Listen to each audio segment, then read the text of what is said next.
Hello Founders, tudo bem? Eu sou Edson Mackenzie, empreendedor e investidor de startups, hoje é diretor de investimentos da Deventure City. Eu estou de volta aqui com vocês no Living Lab para falar um pouco mais sobre como vocês podem encontrar o seu Product Market Fit, em especial o seu Ideal Customer Profile e como a gente pode alavancar um pouco mais as suas estratégias de desenvolvimento de negócio. Então espero que vocês gostem desse conteúdo, fiquem com a gente que vai ser um prazer continuar produzindo conteúdo para você.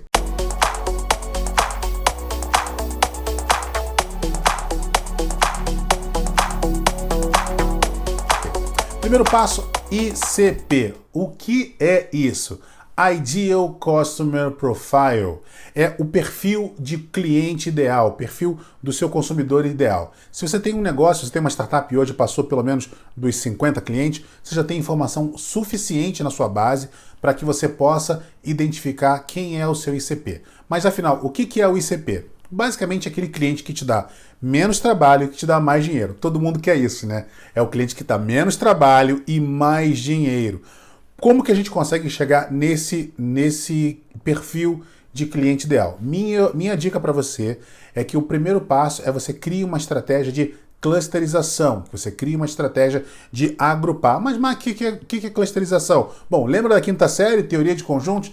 É isso que você vai fazer. Você pode fazer, por exemplo, uma coisa simples, que é você exportar o máximo de informação possível de todos os seus clientes, identificar quais são os padrões dentro deles. Você pode identificar, por exemplo, por tamanho, se são pequenas empresas, médias empresas, grandes empresas. Você pode exportar também por segmento, se são indústrias, se é serviço, se é o consumidor final. Então você pode identificar esse tipo de projeto. Ou então por região. A minha grande base de cliente está na cidade A, está na cidade B, está na cidade C. Então você pode criar essa estratégia de clusterização.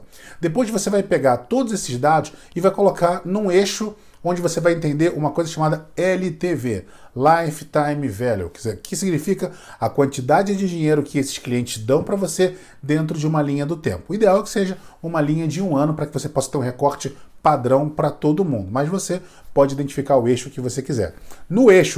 Nesse primeiro eixo, você coloca a quantidade de dinheiro que esses clientes te deram.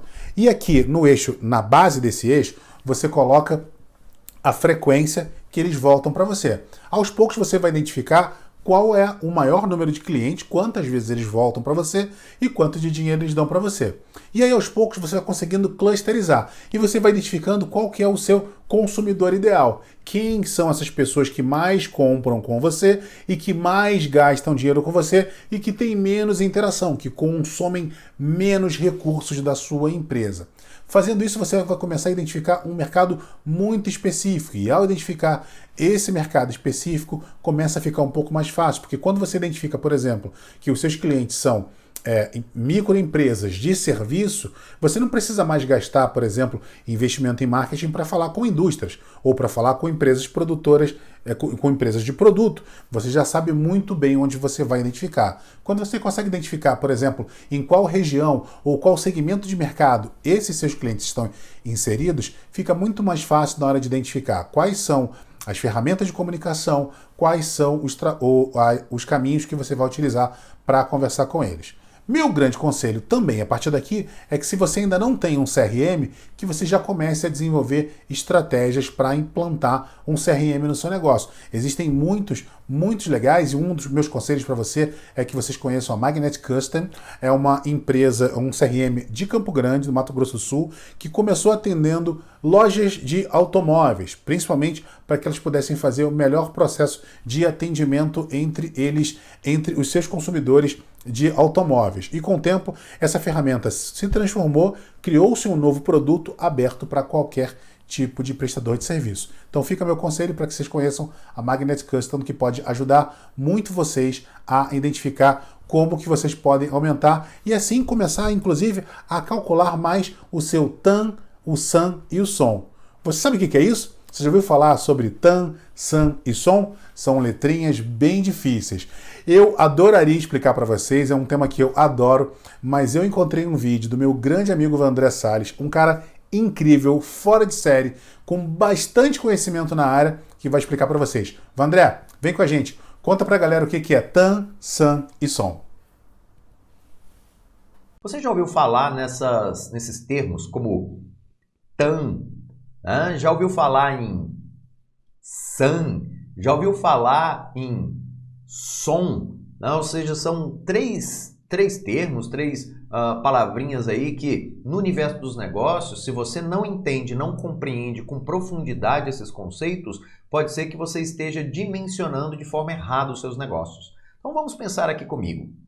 TAM, SAM, SOM. Tá? Então, imagine que esses três conceitos são conceitos de amplitudes diferentes. O TAM representa algo maior, o SAM contido dentro desse algo maior e o SOM bem menor contido dentro, né, de todos os grandes. É como se fosse realmente teoria dos conjuntos. Bem, nesse conceito do TAM, SAM, SOM, vamos entender primeiro o que significam as suas siglas, os seus termos, né, traduzidos para o nosso português, para depois a gente entender na prática como isso poderia funcionar. O TAM, né, o nome aí tá em inglês, tá um nome difícil da gente pronunciar, mas o que importa é que o TAM significa o mercado total, tá? Então, todo o mercado disponível, né? Imagine, por exemplo, se eu estiver falando de alimentação, tá? Ou seja, tudo que gira anualmente em bilhões ou talvez trilhões de dólares no mundo relacionados à alimentação. Tá? E aí, olha, quando eu falo alimentação, eu estou indo para um nível tão amplo que eu posso estar falando de alimentação não só humana, mas eu posso estar falando de alimentação animal também. Né? Então, esses valores ficam ainda maiores. Ou seja, o conceito de TAM, ele está representando para a gente a ideia do total, tá? Total mercado disponível.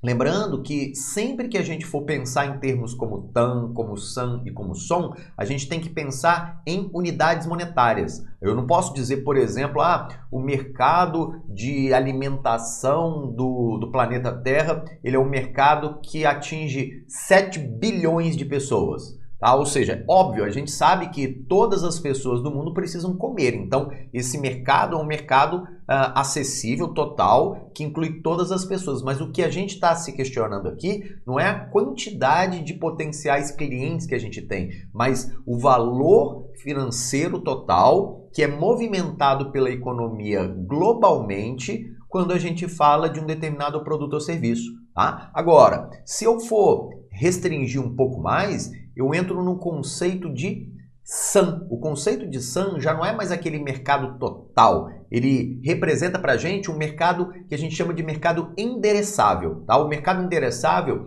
já seria específico para um nicho. Por exemplo, o mercado endereçável já não é mais o de alimentos para a humanidade, mas é o mercado de grãos, por exemplo, para as pessoas. Né? Então eu estou restringindo tudo que não é grão. Então eu estou falando aqui de milho, estou falando de soja, estou falando de lentilha, estou falando de feijão. Né? Então todos os grãos que poderiam se tornar alimentos para a humanidade representam agora um nicho menor. É óbvio, esse valor ainda é muito grande, mas com certeza absoluta ele é menor do que o TAM. Tá? E aí a gente entra no último nível, no nível do SOM. O SOM é realmente o mercado que você vai disputar. Tá? Então, na prática, por exemplo, se a gente atua, né, no Brasil, uma empresa que é responsável por beneficiar feijão, tá? E colocar esse feijão em grãos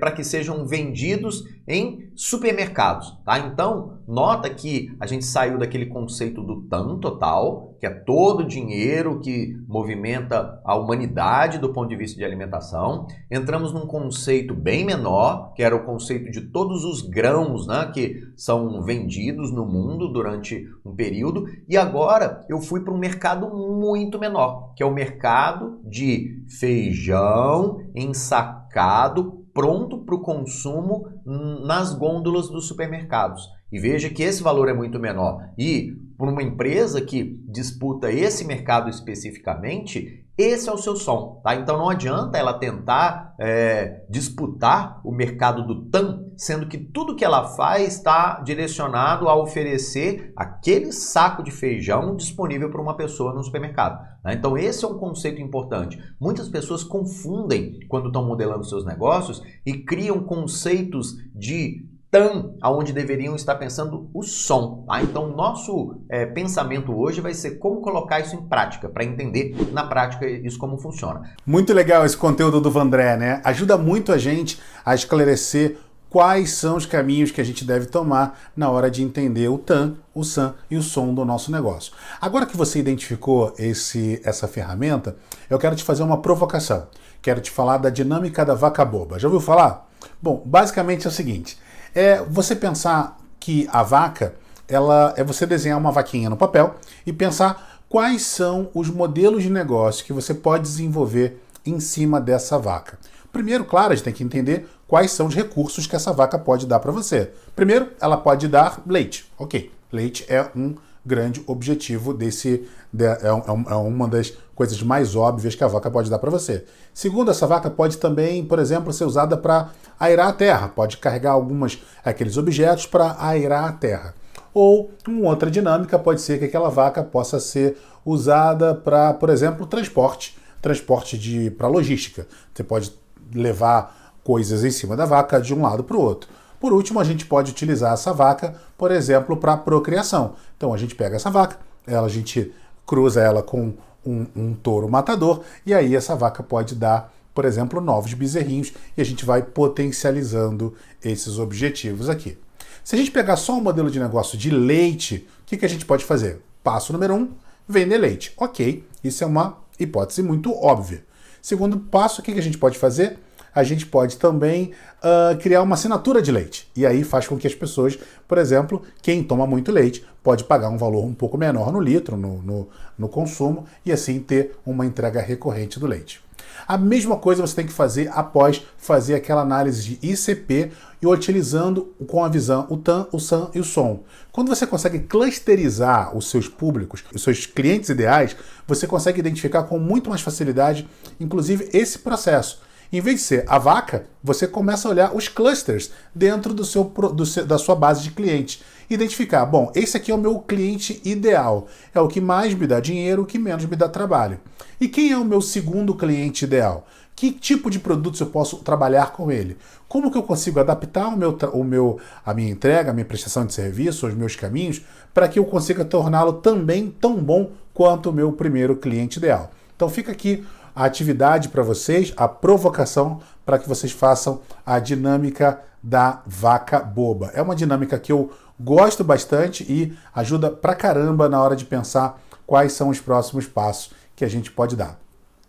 Na sequência, eu quero falar um pouco para vocês mais sobre hipóteses, igual quando eu falei agora, por exemplo, do leite. O leite é uma coisa muito óbvia.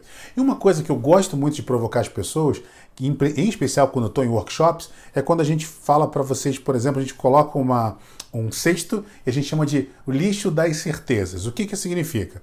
Dizer que uma vaca dá leite é uma certeza absoluta. Mas o que a gente pode? Escreve lá, a gente coloca lá. O objetivo desse exercício é que a gente consiga tirar da nossa cabeça ideias loucas, geniais, e que deixe pra gente o direito da primeira ideia. O que seria o direito da primeira ideia? Muitas vezes a gente fica se punindo ou, por exemplo, se criticando com muita profundidade porque a gente acha que as nossas ideias não são tão legais. Porém, uma coisa que eu gosto de dizer é a seguinte: uma ideia genial é um conjunto de ideias boas misturadas que viram uma ideia genial.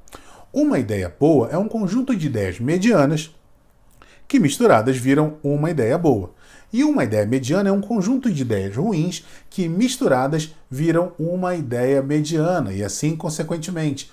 Por isso que a gente precisa trabalhar muito a questão do brainstorming. Não dá para você ter um brainstorming onde você tem um ambiente onde as pessoas estão sendo punidas, tolhidas na hora de colocar as ideias dela em prática. As ideias mais malucas podem surgir e assim você consegue potencializar e aprimorar melhor já o seu próprio núcleo de clientes. Uma grande saída para que você possa fazer isso é aplicar ferramentas, por exemplo, de Growth Hacking. Não é um módulo ainda, a gente não vai se aprofundar nesse tema, mas, por exemplo, Growth Hacking é um tema que nasceu com Chanelis, basicamente desenvolvendo um processo onde, ao fim do processo, ele pudesse deixar aquilo automatizado e criando novos processos de campanhas de marketing.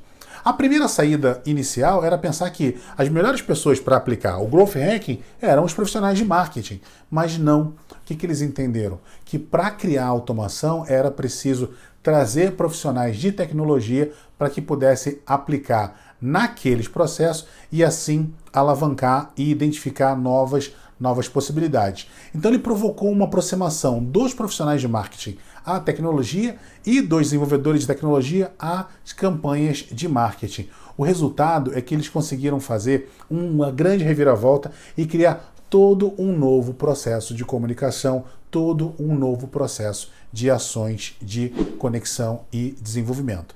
Por isso que é muito bacana a gente pensar sempre fora da caixinha, abrir, estar aberto a todas as possibilidades para que a gente possa se desenvolver. Espero que vocês prestem bastante atenção no módulo de Growth Hacking, que eu tenho certeza que vocês vão adorar, porque tem muita coisa bacana vindo por aí, tá bom? Eu sou Edson Mackenzie, empreendedor e investidor de startups, hoje diretor de investimentos da Venture City. Um prazer enorme estar aqui no Living Lab conversando com vocês. Espero que vocês tenham gostado do conteúdo e a gente se vê nos próximos vídeos. Tchau, tchau, gente!